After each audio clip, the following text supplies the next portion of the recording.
찬양 감사합니다.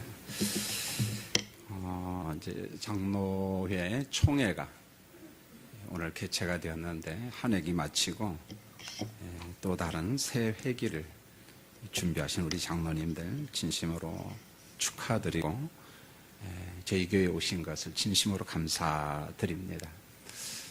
제가 감기가 걸려가지고 목소리가 좀 불편해도 은혜 받는 것은 각자 책임일 것 같아요.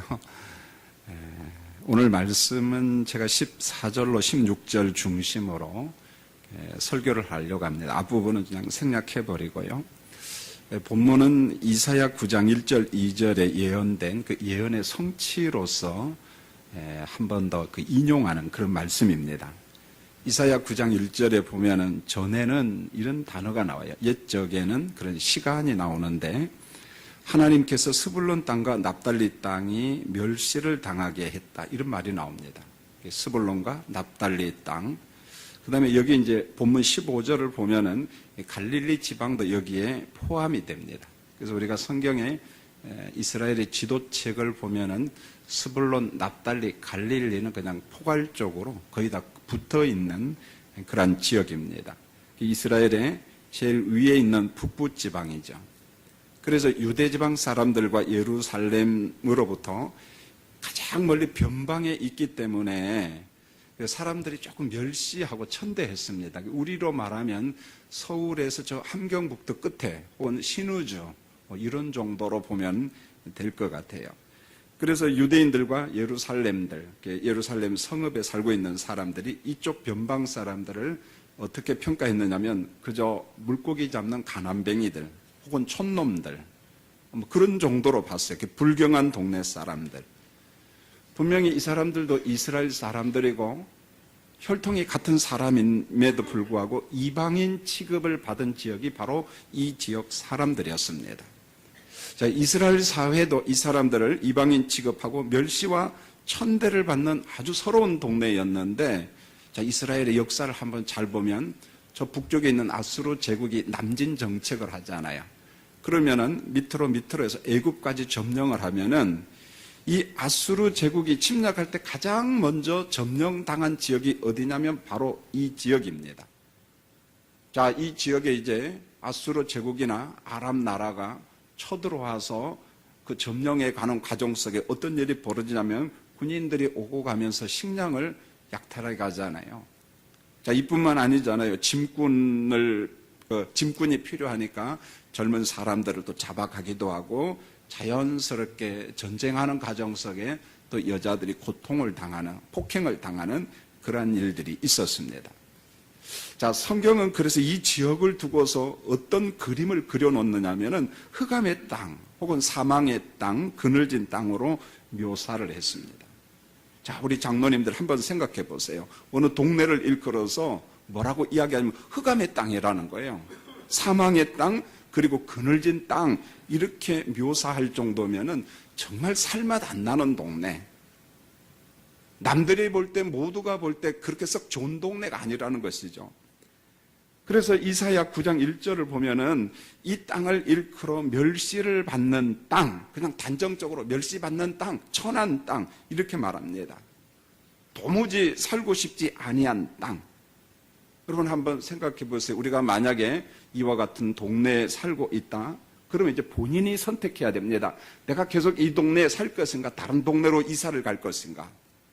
가능성이 없는 동네지만은 그래도 나는 여기에 살아야겠다. 이제 본인이 선택해야 된다는 거죠. 여러분 목회 연장에 보면은 지역과 장소를 잘 선택하는 사람이 있고 그렇지 못해서 고통당하는 사람이 있습니다. 우리 동기 목사님들 가운데 두 사람이 만나면은 그런 토론을 합니다. 한 사람은 위치 선정을 잘했어요. 이사를 가고 한 교회는 못 갔습니다. 우리 동기 가운데 황건영 목사라고 칼빈 대학교에서 교수하는 동기인데 성수동에서 목회할 때 늘 보면은 이 지역적으로 참 어렵다. 시장 골목이고 가능성이 없다.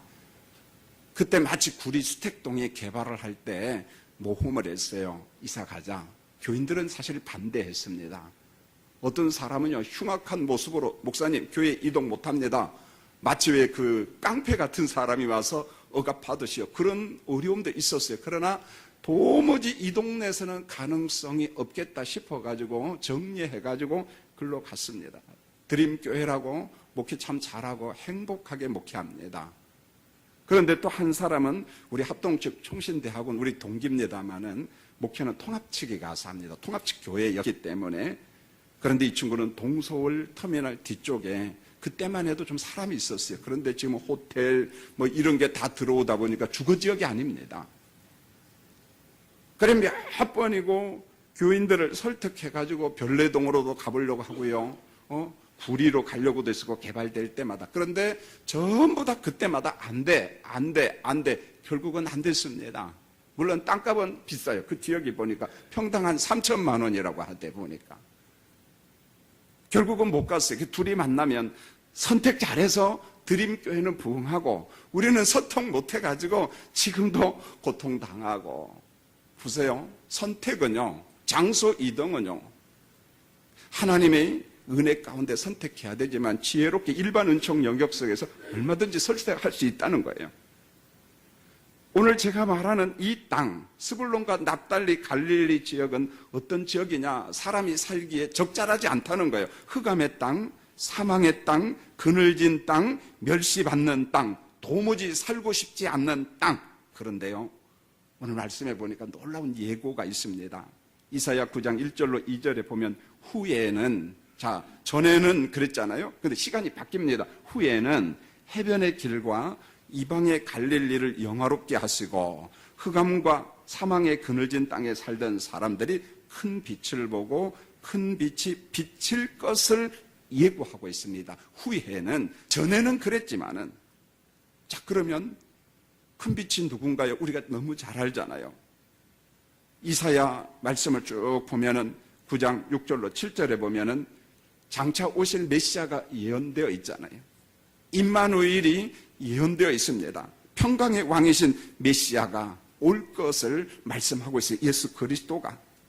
그래서 오늘 본문 16절에 보면 흑암의 백성들, 사망과 그늘진 땅에 사는 사람들이 빛을 볼 것이다. 그런데 오늘 말씀에는 그 빛이 이미 오신 거예요. 성취된 겁니다. 빛을 본 겁니다.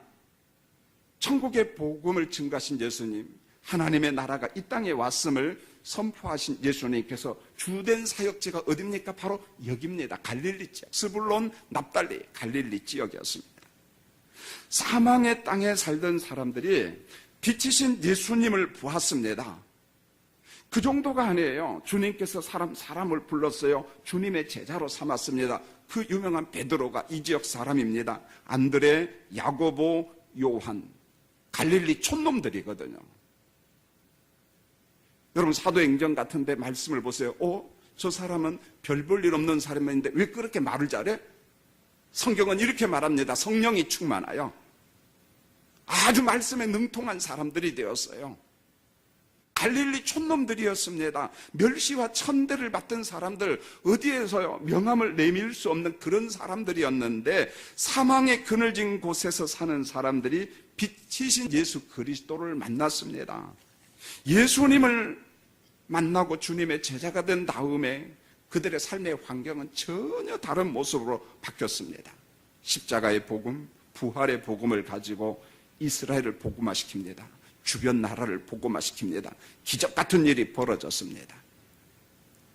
사망의 그늘진 땅에서 사는 사람들도 그늘진 땅에서 멸시 천대를 받고 갈릴리 촌놈들이라고 멸시를 받았던 이 사람들도 빛이신 예수 그리스도를 만나니까 세상이 감당할 수 없는 사람들로 전부 다 뒤바뀌었습니다. 새 창조가 된 그런 모습을 우리가 성경을 통해서 보게 됩니다. 자, 우리가 잘 아는 요한복음을 잘 보세요. 요한복음의 독자는 주로 헬라 기독교인들입니다. 그러다 보니까 요한복음에는요, 헬라 철학적, 이분법적 구조로 문장 구성이, 단어 구성이 거의 다 그렇게 되었어요. 요한복음을 보면 빛이신 예수님의 능력이 소개되면서 요한복음 1장 1절에 예수님은 태초부터 계신 말씀이다. 로고스다. 요한복음 1장 3절에 만물을 창조하신 분이다. 요한복음 1장 4절 예수님은 생명이다 빛이다. 요한복음 1장 5절 빛이신 예수님이 어둠으로 오셨다. 흑암 땅으로 오셨다 그러는 거예요. 빛이신 예수님이 흑암에 오니까 어떻게 됩니까? 어둠이 자연스럽게 물러가잖아요. 보면은요. 이게 철저하게 헬라 철학적 구조잖아요. 대칭 구조잖아요. 빛, 어둠, 하늘, 땅 이런 개념으로 사도 요한이 말씀을 기록하면은 이 말씀의 독자인 헬라인 기독교인들은 무슨 말인지 전부 다 알아듣습니다. 전부 다 알아들어요. 그런데 요한복음 3장부터는 실질적인 그림이 나오는데 관원인 니고데모가 밤에 이렇게 나와요. 밤에 어두운 가운데 있다가 밤에 빛이신 예수님께로 나와요. 어둠에서 빛으로 옵니다. 그리고 예수를 믿고 새 생명을 얻습니다. 새로운 생명으로 창조가 되죠. 요한복음 4장을 보세요. 유대인들이 상대치 아니한 사마리아 수가 여인이 이 저주의 땅에 살았습니다. 음행의 땅에서 살다가 빛이신 예수님을 만나 구원을 받았습니다. 동네 가운데로 들어가요. 와서 봐라. 여기 바로 메시아가 있다. 예수가 있다. 내가 만났다. 빛이 있다. 이런 말입니다. 빛이 오니까 어둠 가운데 살았던 수가 여인이 빛 가운데 자유함을 누리잖아요. 요한복음 5장에 보면 베데스다 연못가에 38년 된 병든 몸으로 살았어요. 병이 들었단 무슨 말입니까? 흑암 가운데 38년 살았어요. 어둠 가운데 살았습니다. 자, 이 사람이 빛이신 예수님을 만나니까 그 어둠이라고 하는 질병에서 노임을 받았어요. 육신의 자유함을 얻었어요. 치유함을 받았습니다. 자, 이뿐인가요? 요한복음 8장을 보세요. 음행 중에 잡힌 여자 돌 맞아 죽어야 됩니다. 음행 자체가 어둠이거든요. 흑암 가운데 살았다는 말입니다. 그런데 빛이신 예수님을 만나자 죽음에서 건짐을 받고 재용서함을 받아요. 어둠에 있었던 사람, 흑암에 있었던 사람, 그늘진 땅에 있었던 사람들이 생명과 빛이신 그리스도께서 그들 가운데 오시니까 어둠이 다 없어지는 거예요. 어둠이 전부 다 사라지는 겁니다. 요한복음 9장에 보면 태어날 때부터 맹인인 사람 도무지 이해가 안 되잖아요. 맹인을 통해서 아버지가 하시고자 하는 일이 있다고 하지만 맹인 당사자가 들을 때 얼마나 기분 나빠요. 왜 하필이면 내가 맹인입니까? 왜 하필이면 내가 암 환자입니까? 많은 사람이 있는데 왜 하필이면 내가 흑암 속에서 그늘진 땅에서 내가 고통당하면서 살아야 됩니까? 우리가 어떻게 합니까? 잘 모르죠. 예수님 말씀합니다. 아버지의 뜻이 그곳에 있다는 거예요. 태어날 때부터 맹인이었던 이 사람 예수님을 만났어요. 빛을 만났습니다. 눈이 열렸습니다. 세상을 봤습니다. 요한복음 8장 12절에 예수님께서 자기 선언을 합니다. 나는 세상의 빛이라. 나는 세상의 빛이라. 여러분, 요한복음에서 지속적으로 강조한 것은 우리 예수님은 만물을 창조하신 빛으로서 예수 그리스도, 영혼을 살리는 빛, 죽음의 저주와 병을 치료하신 빛, 음행과 그러한 사악한 향락에 감금된 사람들에게 빛을 비추는 그리스도로, 자유케 하시는 예수 그리스도로 그렇게 등장하고 있습니다. 빛이신 예수님이 가는 곳에 기적이 일어나요. 변화가 있습니다. 사망이, 저주가, 음행이, 질병이 사라졌어요. 왜 그랬을까요? 예수님은 빛이시기 때문에 그렇습니다. 자, 이제 말씀을 적용하고 제가 정리를 하려고 합니다. 오늘 총회 일로 이곳에 오신 우리 장로님들, 저는 이제 좀 있으면 은퇴하시지만 우리 이문희 목사님하고 종종 그런 대화를 해요. 목회하다 보니까 담임 목사 혼자 하기에는 한계에 부닥쳐요. 모든 면에 있어서. 근데 이문희 목사님도 그렇고 저도 그렇고 장로님들의 도움을 너무 많이 받았거든요.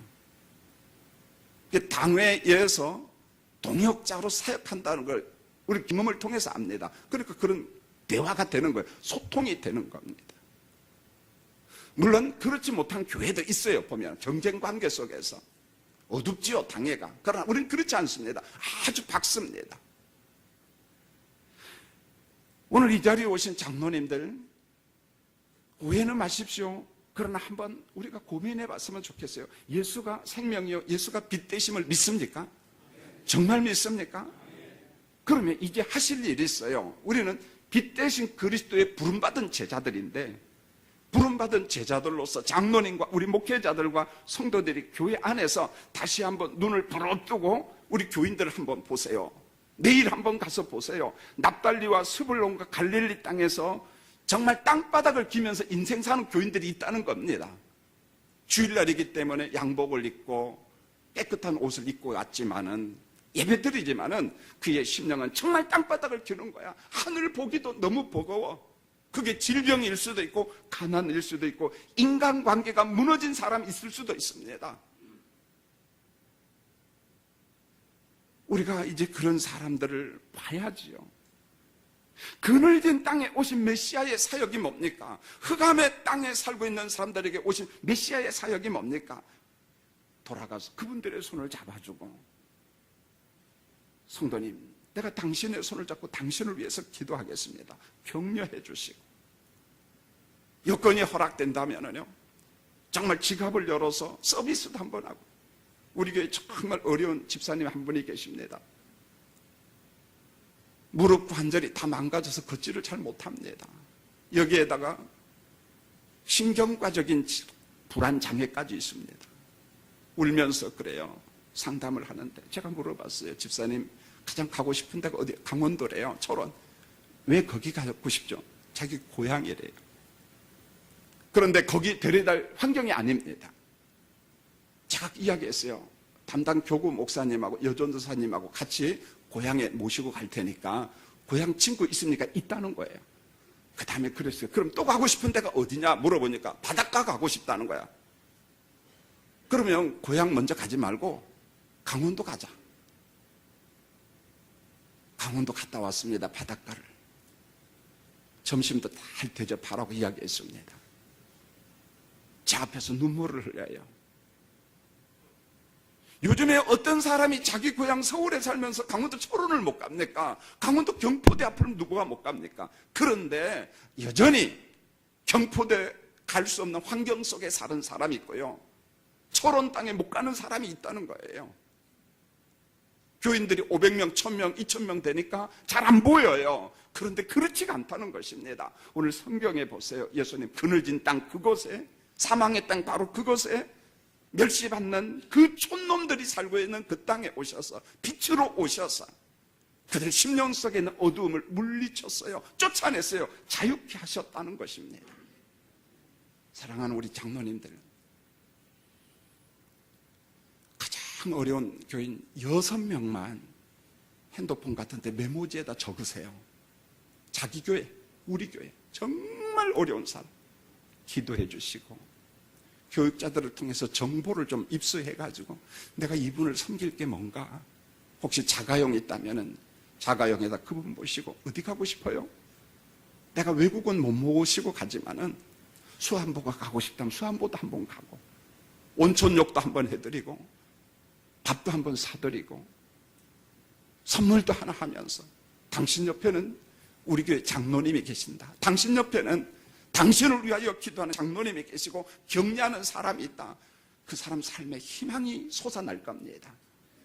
우리 장로님들이 경기노예에서 여러분의 교회에서 빛으로서 사역을 감당하시는 우리 장로님들이 되시기를 예수님의 이름으로 축원합니다. 기도하겠습니다. 하나님, 그리스도의 사역은 빛으로서 사역이었어요. 온갖 어두움 속에 멸시와 천대를 받았던 사람도 빛 대신 예수를 만나니 자유함을 얻었어요. 치유함을 받았어요. 용서를 받았습니다. 이제 이 말씀 그대로 가지고 우리 교인들 가운데 납달리, 스불론, 갈릴리에서 땅바닥을 기면서 하늘을 제대로 못 보는, 슬퍼하고 고통당하는 사람이 있는데 우리 장로님들이 찾아가 한 명씩 한 명씩 이름을 적고 기도하고 그의 손을 잡음으로 그들의 심령 속에 하나님의 빛이 들어가게 하여 주시옵소서. 예수님의 이름으로 기도합니다. 아멘.